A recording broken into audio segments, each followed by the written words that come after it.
¿Qué tal, parceros? Espero que estén muy bien en este día tan movido que tenemos hoy en los mercados.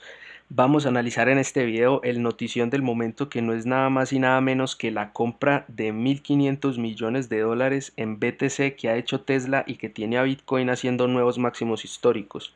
Vamos a revisar los gráficos y vamos a ver si hay alguna oportunidad de trade o si ya definitivamente es muy tarde para entrar en la fiesta. También vamos a hablar en este video de otro fundamental importantísimo que estamos teniendo el día de hoy con Ethereum y que está pasando desapercibido por todo este FOMO que estamos teniendo con Tesla, Bitcoin y Elon Musk. Entonces, vamos con el intro y prepárense para el análisis.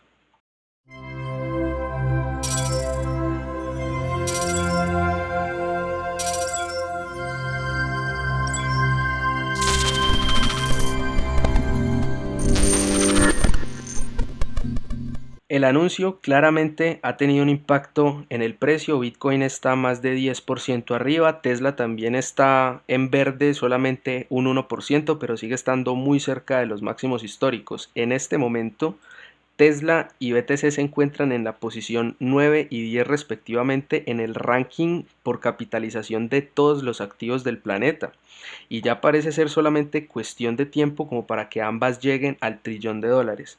Sería muy chistoso y hermoso al mismo tiempo que ambas lleguen al mismo tiempo al trillón de dólares y empiecen a corregir al mismo tiempo y marquen un tope, así sea temporal.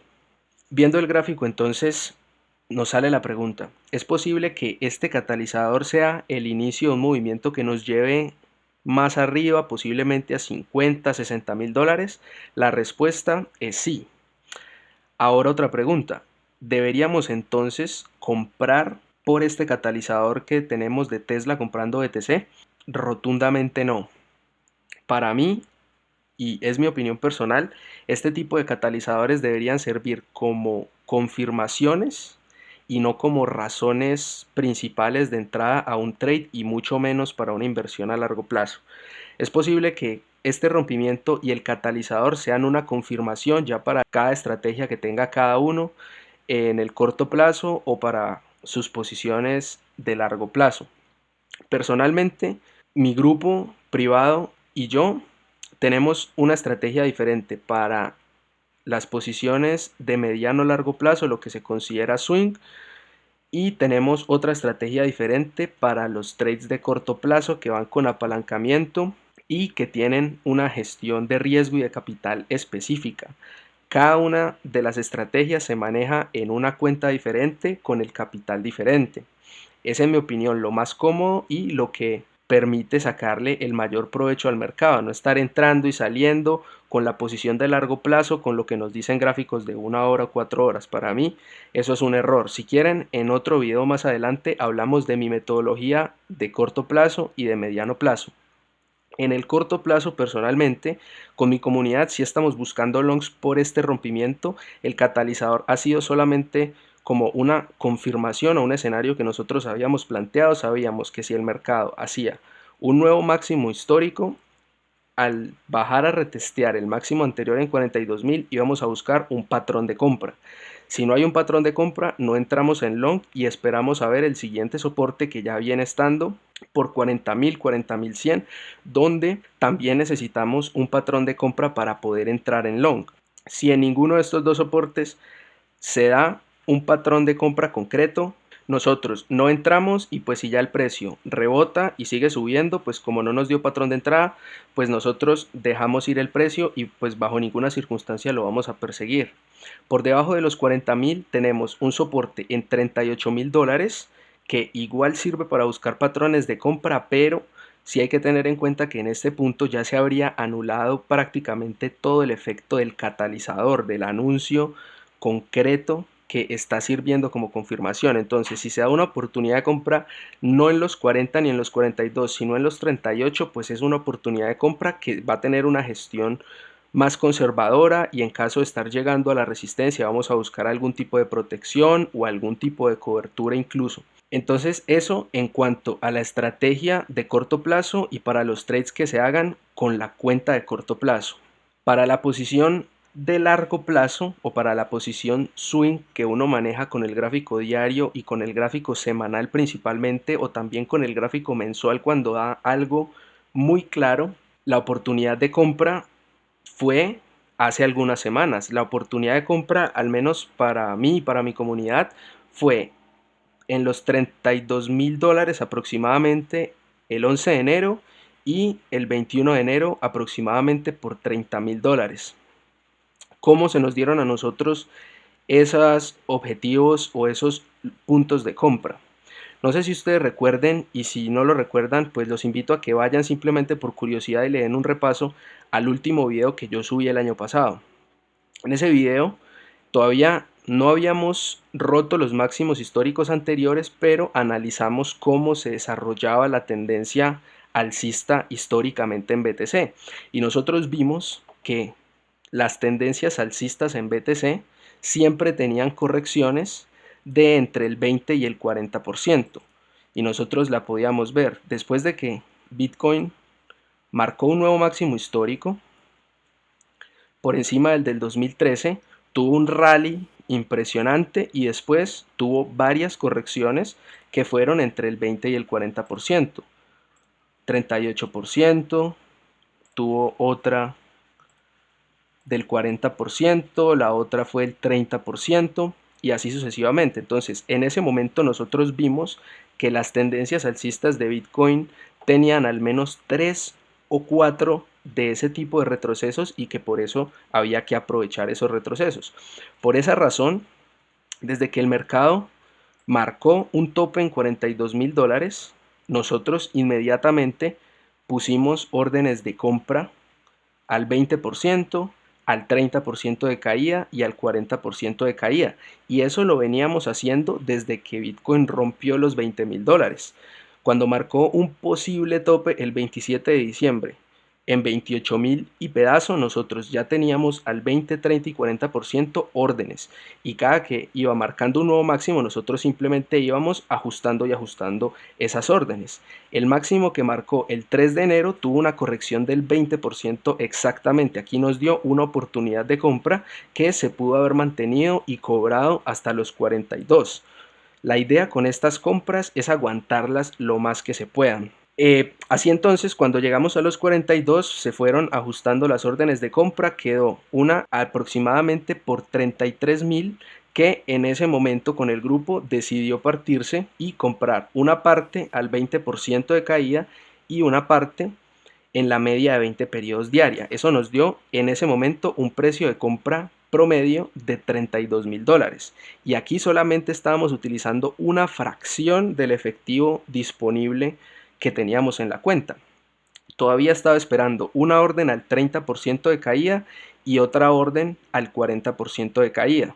La orden del 30% se alcanzó a ejecutar el 22 de enero, casi que también exactamente el mercado alcanzó a caer solamente un poquito más abajo y en este punto también se decidió partir esta orden entre el 30% y entre la media de 8 periodos semanal, que también ha demostrado ser un soporte importante, como podemos ver nosotros aquí. Entonces, entre las dos compras, nosotros alcanzamos un precio promedio de entre 31.000 y $32.000. Esas fueron las oportunidades de compra. Ese tiempo no quiere decir que nos hayamos quedado quietos, simplemente después de que se dan las oportunidades de compra con la cuenta de swing, con la cuenta y el capital de largo plazo, nosotros seguimos operando las confirmaciones y las oportunidades que nos va dando el gráfico en intradía, y esto lo tomamos con apalancamiento buscando ganancias en dólares que después podamos pasar a posición de largo plazo después de que haga un retroceso de 20, 30, 40%. Ahora, como Bitcoin ha marcado un nuevo máximo, no se alcanzó a ejecutar la orden del 40% y pues ese es efectivo que todavía queda de reserva. En caso de que tengamos una caída, pues es efectivo que sirve para comprar.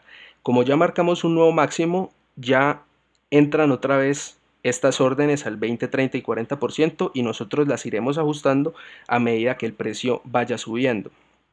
Ahora bien, ¿qué es lo que sí yo tengo planeado de estas compras que se han hecho? Aquí en enero sí tengo pensado vender una parte, no toda, pero sí una parte en los niveles de extensión de Fibonacci. Estos niveles de extensión de Fibonacci los tenemos en 48.600, $54.000 y 60.900.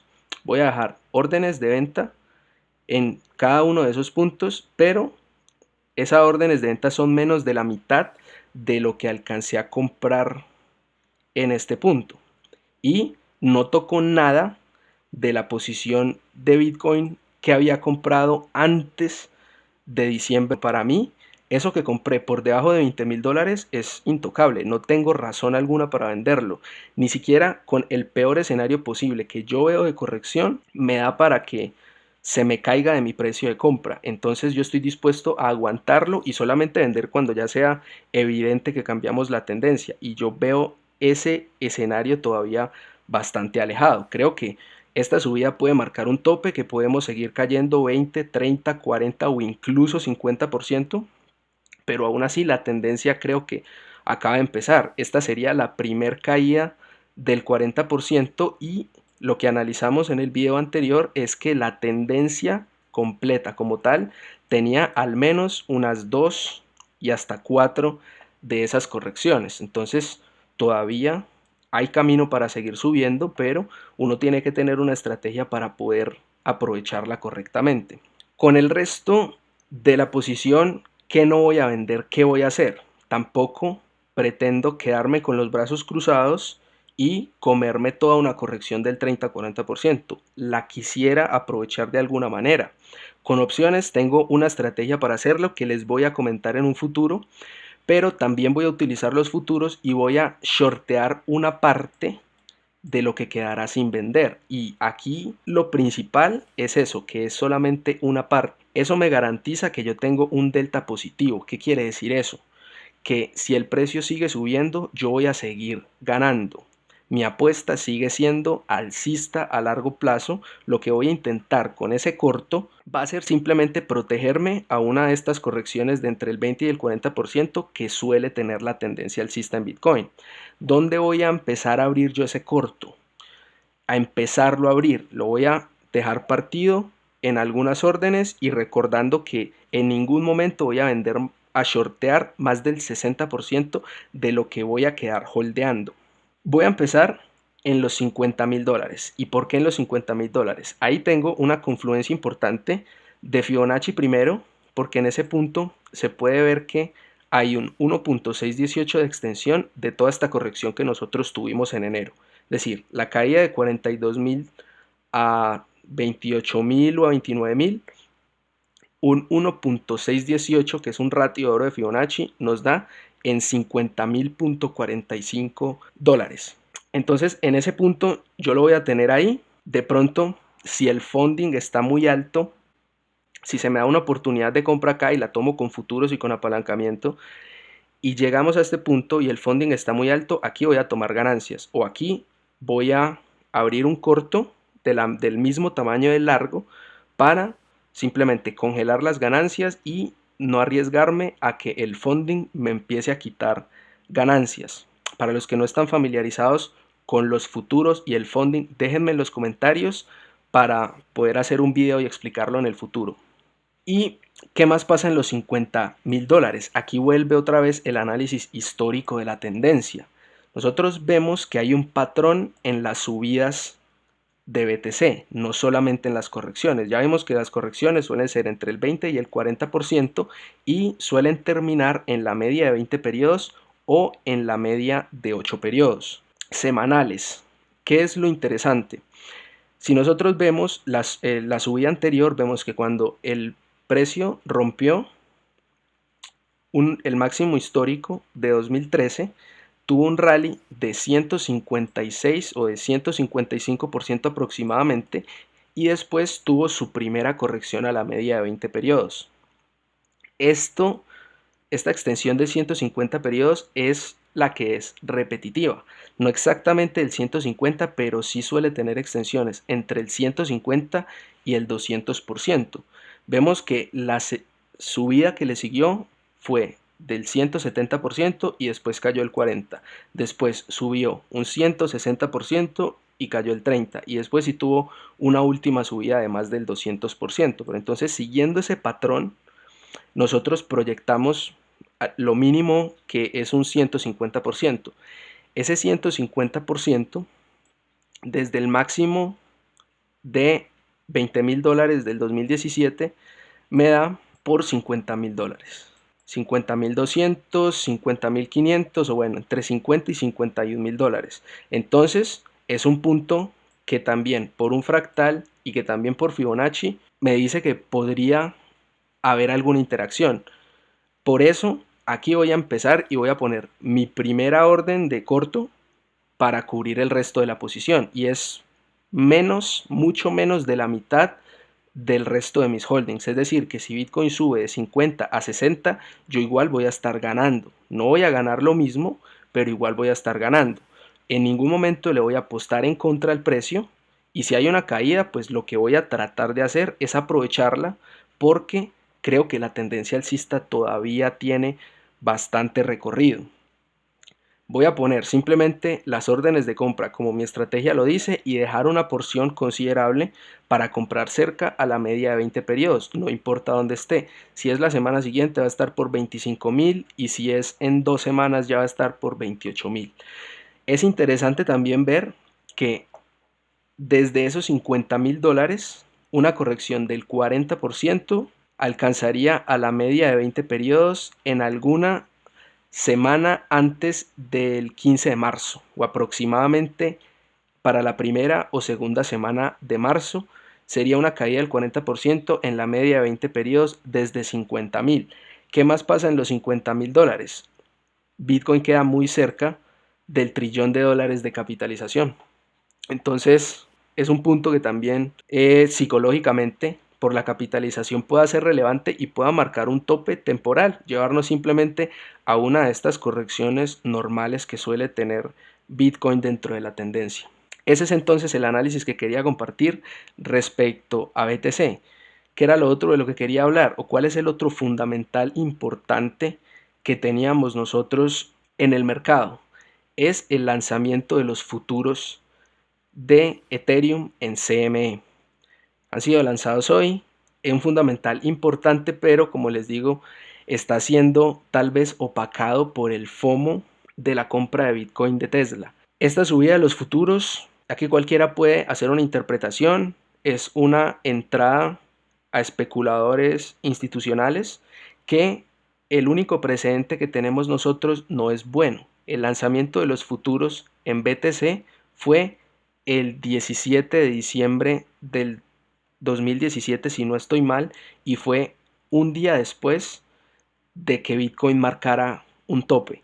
Hay un dato muy curioso, y con esto terminamos, es que la situación y el hype y la extensión que ha tenido Ethereum con los futuros ha sido casi que calcada, pero en una décima parte de lo que fue con BTC. Y me explico.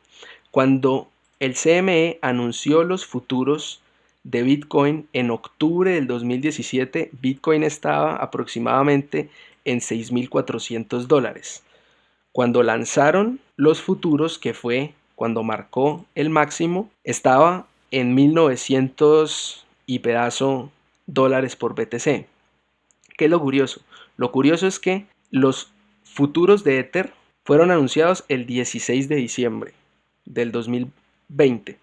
El 16 de diciembre del 2020, Ether cerró con un precio de $637.45, casi $640, es decir, la décima parte de los 6.400 que tenía Bitcoin al momento de lanzar sus futuros. Sería muy irónico y muy chistoso que Ether marcara un tope en 1.900 o cerca de los $1.900 y ahí empezara una corrección.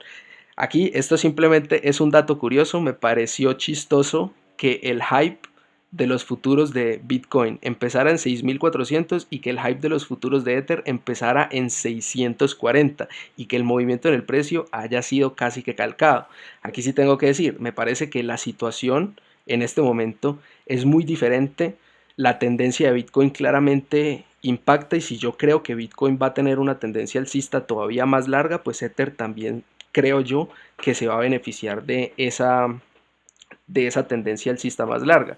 Simplemente creo que es un fundamental que ha pasado desapercibido y que igual tiene el potencial de sacudir los mercados, que Ether, que las DeFi que han tenido un último mes extraordinario tengan una corrección importante. Entonces eso simplemente es para que los longs que se están abriendo últimamente tengan cuidado. Entre más arriba ustedes tomen el precio, más cuidadosos tienen que ser y en mi opinión más apretados tienen que tener su stop. Entre más abajo del máximo ustedes hagan su compra, más relajados pueden estar en caso de que el mercado siga cayendo o tenga un retroceso por debajo de su precio de entrada. Si tienes un costo base muy por debajo del nivel actual del precio, puedes estar perfectamente sin stop loss, pero si tienes una entrada cerca al nivel máximo del precio donde está, pues me parece muy responsable no tener un stop loss.